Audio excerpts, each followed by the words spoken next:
What you're about to hear sounds almost impossible, yet it has happened more than once across history, in theaters, on live television, and in front of thousands of people who had no idea they were witnessing real death unfold in real time. Imagine an audience laughing for a full minute while a performer is already gone. Imagine applause filling a room while someone lies motionless on stage, completely unnoticed. And in one of the most disturbing cases, a show didn't even stop after the performer died. It continued for hours as if nothing had changed. The unsettling truth is that in the moment, no one realizes what is happening. Human perception bends reality to fit what feels familiar. If someone is on a stage, we assume they are acting. If someone collapses during a performance, we assume it's part of the show. And that assumption has led to moments that, in hindsight, feel almost unreal. Because in each of these stories, the same pattern repeats. A performer falls, the audience reacts the wrong way, and by the time reality catches up, it's already too late. But the deeper you... To understand how these moments keep happening, you have to understand what a stage does to the human mind. The moment lights hit a performer and a crowd gathers in silence, reality starts to blur. Everything becomes performance. Every movement is interpreted as intentional. Every sound is part of the act. This is not just entertainment, it's psychological conditioning in real time. That's why in so many of these cases, even something as serious as a collapse doesn't immediately register as real. The audience isn't ignoring danger, they're misinterpreting it. Their brains are wired to complete patterns, to assume meaning, to avoid breaking the illusion unless absolutely forced to. And that's exactly why these stories are so unsettling. Because again and again, reality breaks on stage, but no one notices right away. From operatic theaters in the 1800s to modern wrestling arenas to live television broadcasts watched by millions, the pattern stays the same. A moment of collapse becomes a moment of confusion. Confusion becomes laughter, or silence, or improvisation, and only later does everything snap into place. What follows are some of the most disturbing examples ever recorded, each one revealing just how fragile the boundary is between... It begins in the world of opera, where drama is expected, death is sung about, and emotion is amplified to almost impossible levels. But in several chilling cases, the performance didn't stay on the stage. It became real. Armand Castelmary is one of the earliest examples. During a performance, he collapsed mid-scene. But instead of panic, something else happened. The audience believed it was acting.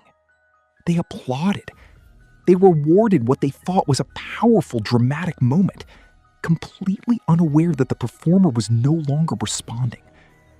Only when the curtain lowered did reality begin to surface, and even then, it arrived too late to change what had already happened in front of them. Then there was Leonard Warren, a celebrated baritone at the Metropolitan Opera. Moments after performing a powerful aria about death, he suddenly collapsed on stage. The irony is almost impossible to ignore. He had just finished singing about mortality, about the finality of life, and then life itself left him in front of a full audience. In comedy, the line between performance and reality becomes even harder to detect because audiences are trained to expect chaos, improvisation, and unexpected behavior. And that expectation has led to some of the most disturbing misunderstandings in live entertainment history. Tommy Cooper is one of the most infamous examples. Known for collapsing illusions and comedic failure as part of his act, he suddenly collapsed during a live performance. The audience, conditioned by his entire career, did not react with panic. They laughed. They assumed it was a joke, part of the routine, another comedic failure designed to entertain. Even as seconds passed, the laughter continued, because nothing about it felt out of place. Sid James experienced something similar. During a stage performance, he stopped responding mid-scene. His co-star assumed it was improvisation. The audience assumed the same. Laughter filled the theater while the situation was already turning serious behind the illusion of comedy.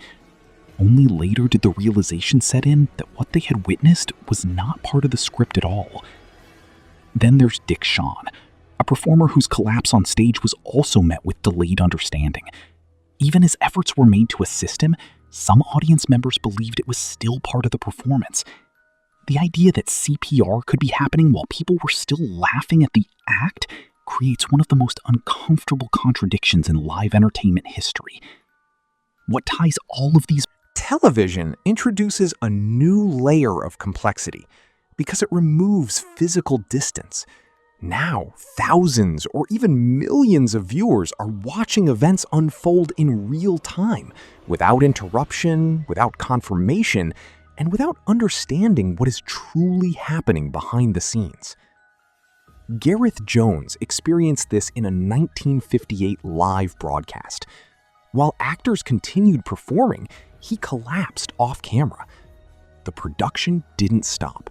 Lines were improvised, scenes continued, and the audience at home saw nothing but a slightly unusual performance, unaware that something irreversible had already occurred behind the curtain of live television. In another disturbing case, J.I. Rodale appeared on a talk show confidently stating that he intended to live to 100. Moments later, while still on set, he suddenly went silent and collapsed. The host continued. The audience remained seated. The broadcast did not immediately reveal the truth. Instead, what viewers would later learn is that they had watched a man declare his future and lose it moments later. What makes television different is permanence. These moments are not just witnessed once. They are recorded, replayed, analyzed, and studied. Yet in real time, even a live audience struggles to understand what they are seeing.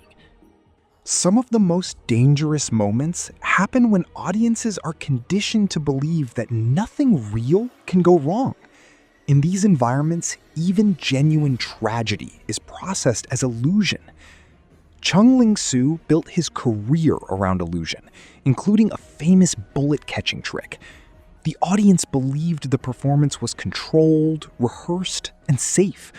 But when something failed during one performance, the illusion collapsed in the most irreversible way possible. Yet even then, the audience initially struggled to understand what had actually happened.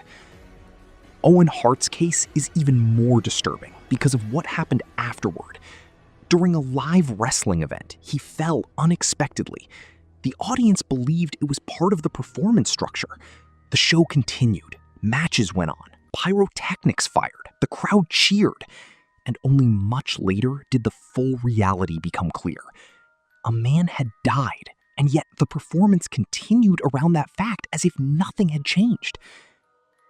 The psychological weight of this is enormous, because wrestling, like theater, trains audiences to distrust what they see. And in doing so, it becomes almost impossible to recognize when something crosses the line from performance into reality. But the most tragic cases are the ones where performers already knew the risk. Some of these moments are not accidents of perception, but of choice. Performers who had been warned, advised, or even instructed not to continue, but went on stage anyway. Tiny Tim is one example. Despite serious health warnings, he returned to perform. During the song he was most known for, he collapsed in front of an audience that had come specifically to see him. There was no confusion about whether it was part of the act this time. The tragedy was immediate, but unavoidable. Irma Boulet's case is even more surreal. Performing with a live snake as part of her act, she was bitten mid-performance. Instead of stopping, she continued for a significant time, while the audience remained unaware of the severity of what had happened. The performance and reality overlapped in a way that made recognition Colonel Bruce Hampton's story stands apart, not because of the tragedy alone, but because of the context surrounding it. This was not just a performance, it was a celebration of life, a gathering of musicians, friends, and fans honoring everything he had become over decades. And then, in the middle of it, he collapsed on stage. At first, no one understood what they were seeing. Some believed it was intentional, part of his eccentric nature, a continuation of performance art. The music did not immediately stop. The atmosphere did not instantly break, because in that environment, even something as serious as collapse was filtered through expectation. But as moments passed, reality became unavoidable. The celebration turned into confusion and then into silence. What makes this case so haunting is not just what happened, but where it happened. A life being celebrated at the exact moment it ended. It created a contradiction that people in the room still struggle to describe. Joy and loss occupying the same instant, impossible to separate. And that contradiction is what... When you look at all these stories together, a disturbing pattern emerges. It is not just that people died on stage or during performance, it is that those watching almost never recognized it immediately. The mind resists breaking the illusion of entertainment, even when reality is happening in front of it. Laughter continues when it should stop. Applause fills silence that should feel heavy. Performances continue when they should end. And in that gap between perception and reality, something unsettling happens. A human moment becomes a performance, even when it is no longer one. That is what makes these stories so difficult to forget. Not just the deaths themselves, but the fact that for a brief moment, no one realized the performance had already ended.